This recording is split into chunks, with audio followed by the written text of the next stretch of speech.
Hi, I'm Sarah Wilder, and this is part 17 of Surviving the Man I Married. In part 16, you heard after the reading stuff and about the second half of 2020.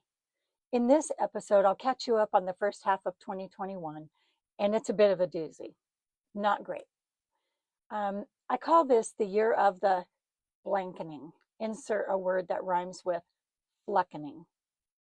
Over the course of 4 months, just May through August of 2021, I experienced the following: a really bad hoverboard wreck plus major surgery, 3 intestinal attacks, and 2 of those meant trips to the ER. Actually, all 3 were ER trips. One of them involved paramedics. And 2 dogs died, and I got a new puppy. That was just May through August.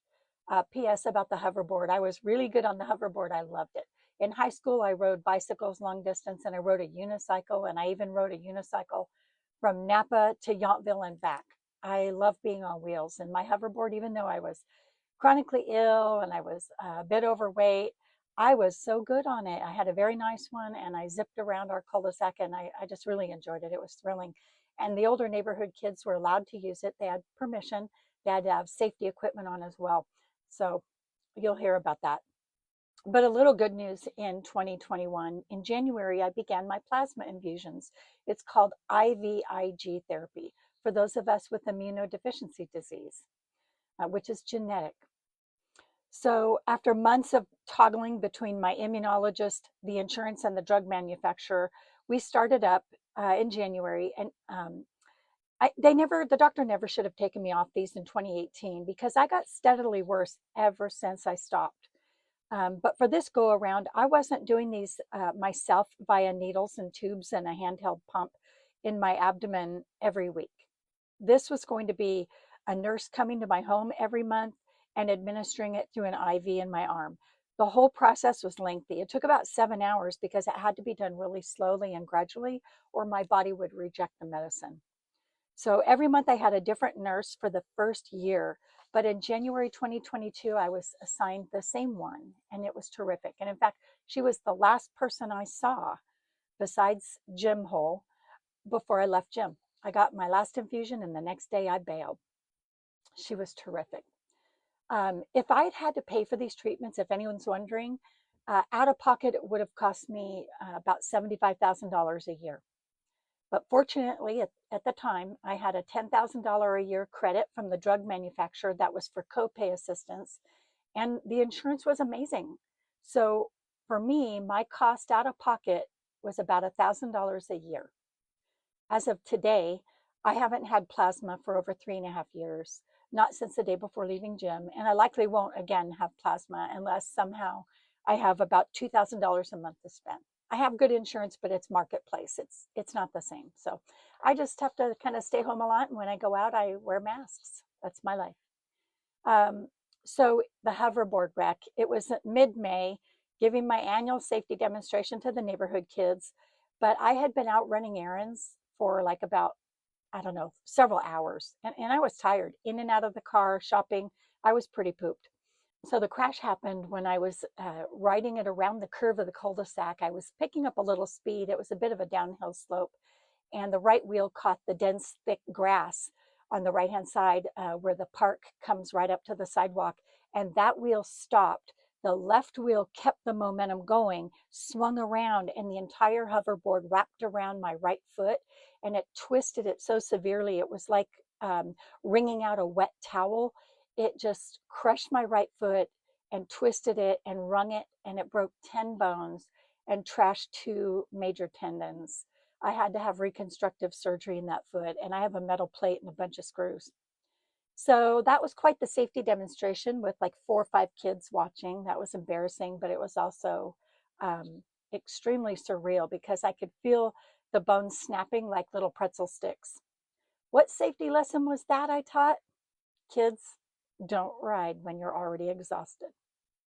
I'm going to put a picture of that swollen blue foot in my TikTok stories as well when I post this. Okay, June and July were really, really rough. I had some gastrointestinal attacks that were really severe. In June, I suffered, it was like late June, an awful gastrointestinal attack that sent me to the emergency room. Jim and I were thinking it maybe was caused by a side effect of the antibiotics I was given during my foot surgery. That theory made sense to us given it had previously happened to me 20 years earlier after a dental procedure went horribly wrong. I didn't know my dentist was drunk off his ass at the time. And to fix what happened after that, I used heavy antibiotics, and it led to a nearly fatal bout of gut problems. So I nearly died from that in 1999. This bout wasn't that. So in July, it happened two more times, mid July and late July. The thing is, each of these attacks, there were three between late June and late July, each one was more severe than the one before. The third attack in late July, the paramedics had to come to the house. That was such a nasty bout. After the worst of it had passed, I remained lying on my bathroom floor because by the time all the gut violence and the stomach violence was done, I was lying on the floor. I couldn't stand or anything. My phone was clear across the room on my nightstand, and my airway was feeling tight. I could feel anaphylaxis, and I needed help from Jim, but he slept across the hall and he was taking pretty heavy meds for anxiety and severe night terrors that made him sleep pretty soundly. He got those from the doctor in 2019 when he had that fake anxiety attack on moving day. So I laid there with my head on my left arm and my right arm. I reached above my head. I was grabbing the bathroom door and banging it against the cabinets over and over. And I estimate about 45 minutes I lay there just knocking the door against the cabinets to get Jim's attention. And he finally emerged, showed up in my room. He was groggy, he was irritable. And then he started asking the traditional triage questions, stepping into a role. Ever the first responder was Jim. The whole time he was a cop, the 27 years, he was a level 1 paramedic. So he knew his crap, he knew his stuff. With each of these attacks, my symptoms included signs of anaphylaxis. It was very scary. Swelling of my lips, tongue, throat, and eyes. I had to use an EpiPen and Benadryl to relieve the symptoms, including severe intestinal spasms. And sometimes for several days and up to 2 weeks afterwards, I'd have to continue with the Benadryl to alleviate irritation and some dysfunction in my gut. In every case, the doctors at the hospital were unable to reach a diagnosis. So I added another specialist to my growing list. So guess what? What I didn't realize is something I would learn from a domestic violence detective the following year, in late 2022, when I reported what I thought was the first attempt on my life in June of 2022. That these trips to the ER, this detective told me, were not natural. They weren't organic.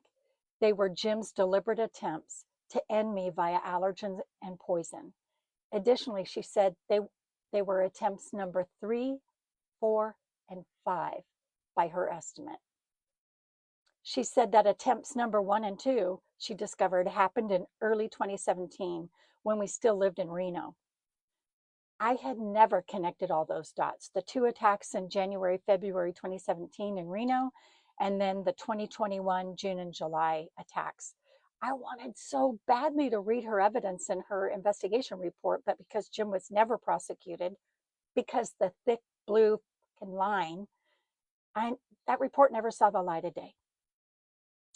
Good job, Utah. Okay, so moving on to 2 dead dogs. Less than 2 weeks after my most recent trip to the hospital, one of my older dogs died. He was 14 and a half, and he had cancer and a bad heart. And his brother was still alive. The two of them had never, ever been apart. But that dog also had some health problems. Within a month's time, I suffered another loss.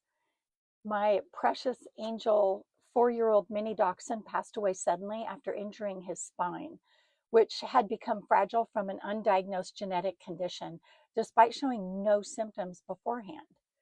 That event just destroyed me.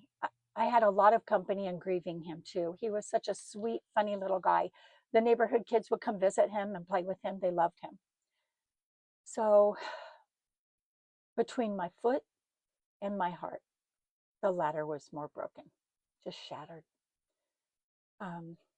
Also, what happened between June and August, as if not enough was happening already, Jim began these things I call panicked pop-ins.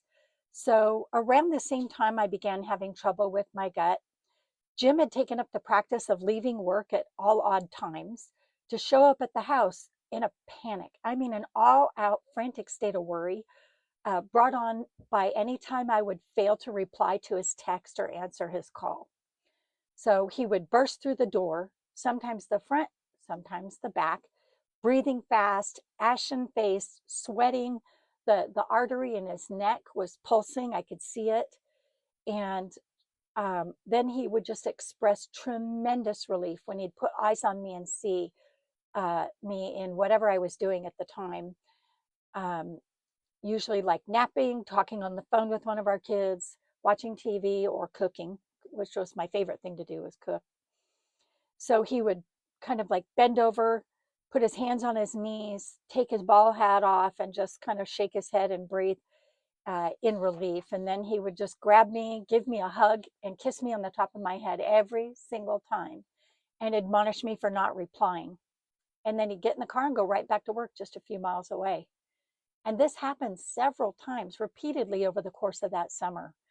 I found these disruptions jarring and confusing, even a little bit insulting, really, because I was very independent, other than the choices I was making, yes. But on a daily basis, I could take care of myself when he wasn't home.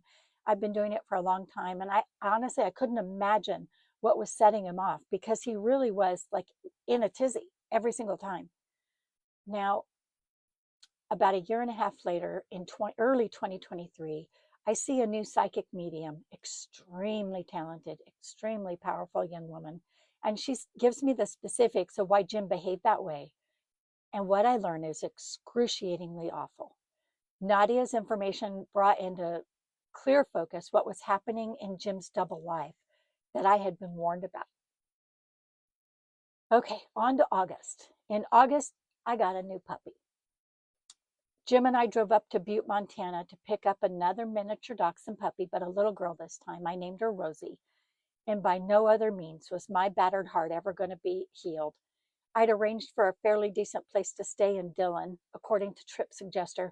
And as we pulled our vehicle under the hotel portico so Jim could go inside and check us in, I'll never forget a local community affiliate sign that was in the window. I found the sign kind of funny. It said, Beaver Booster, Gold Club. I have a photo. I'll put it on TikTok. I wondered what they'd done to reach such a lofty status as gold. And, were there other levels like silver or copper? Dare I even ponder platinum? But I knew Jim was an accomplished beaver booster, just not with me. That's okay, because I prefer dachshunds to dickheads. Well, thanks for stopping by. In episode 18, you'll hear the rest of the story of our trip to Butte, Montana, and it was a bit eventful, to get my new puppy, Rosie, and a ridiculous tale of Jim's new boots. If you want to know more, please remember to like, follow, and share to take my story one step closer to publication. And ladies, I invite you to step out of the darkness and into your power.